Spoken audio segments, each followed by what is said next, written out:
और इस वक्त की बड़ी खबर आप तक पहुंचा दें। सबसे बड़ी खबर, मशहूर उद्योगपति रतन टाटा का निधन हो गया है। टाटा समूह के चेयरमैन एमिरेट्स रतन टाटा पिछले कुछ दिन से बीमार चल रहे थे और समाचार एजेंसी पीटीआई के मुताबिक रतन टाटा ने मुंबई के ब्रीच कैंडी अस्पताल में अंतिम सांस ली। रतन टाटा 86 साल के थे, लंबे वक्त से वो बीमार चल रहे थे और ऐसे में उनको ब्रीच कैंडी अस्पताल में भर्ती भी करवाया गया था। और अब खबर ये सामने आ रही है कि रतन टाटा का निधन हो गया है।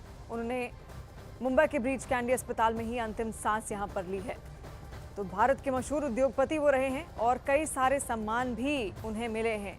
और जिस तरीके से लगातार टाटा ग्रुप को आगे बढ़ाते चले गए और एक लंबा सफ़र भी उन्होंने यहाँ पर तय किया। 1990 में उन्होंने कमान संभाली टाटा ग्रुप्स की। उसके बाद लगातार एक के बाद एक नई उपलब्धियों की ओर वो टाटा ग्रुप को ले गए, टाटा समूह को ले गए और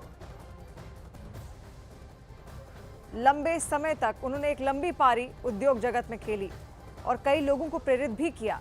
लेकिन लंबे वक्त से वो बीमार भी चल रहे थे और 86 साल उनकी उम्र यहाँ पर इस वक्त हो चली थी। उनकी जैसी ही तबीयत खराब हुई तुरंत उनको ब्रीच कैंडी अस्पताल में भर्ती भी कराया गया, जहाँ पर अंतिम सांस आज उन्होंने ली है। तो ये बड़ी खबर इस वक्त उद्योग जगत के लिए भी एक शून्य वो छोड़ गए हैं, क्योंकि उनकी जो भी यहाँ पर कमी रहेगी वो बेशक उद्योग जगत में हमेशा हमेशा के लिए खलेगी और इसी वजह से एक शून्य अब उद्योग जगत में हमेशा हमेशा के लिए यहाँ पर रहेगा।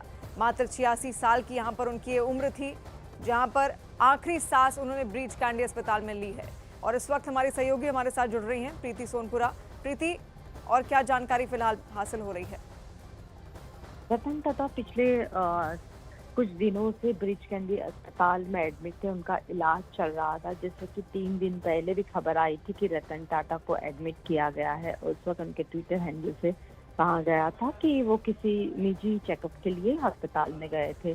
पिछले 3 दिन से उनका इलाज चल रहा था और क्रिटिकल थे और आज कुछ समय पहले ही उनका निधन हुआ है। कई सालों तक उन्होंने जो है टाटा ग्रुप का जो है उनका नेतृत्व किया था और साथ में ही रतन टाटा के बारे में ये भी कहा जाता है कि टाटा ग्रुप जो है उनको ऊपर लाने में, उनकी प्रगति में जो है रतन टाटा का काफ़ी अहम रोल रहा है।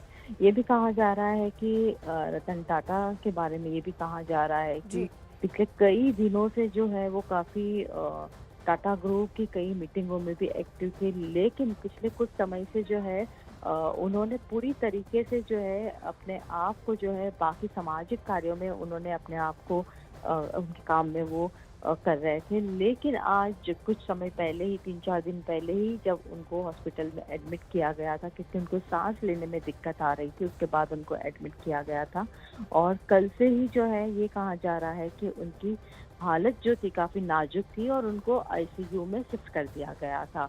और आज शाम से ही खबर आ रही थी कि वो क्रिटिकल है करके, इस तरह की खबर आ रही थी और अब से कुछ दिन पहले ही ये समाचार आए हैं और ये कहा जा रहा है कि रतन टाटा के बारे में कि पिछले कई दिनों से जो है वो कई सारी सामाजिक प्रवृत्ति में उन्होंने अपने आप को सक्रिय कर दिया था।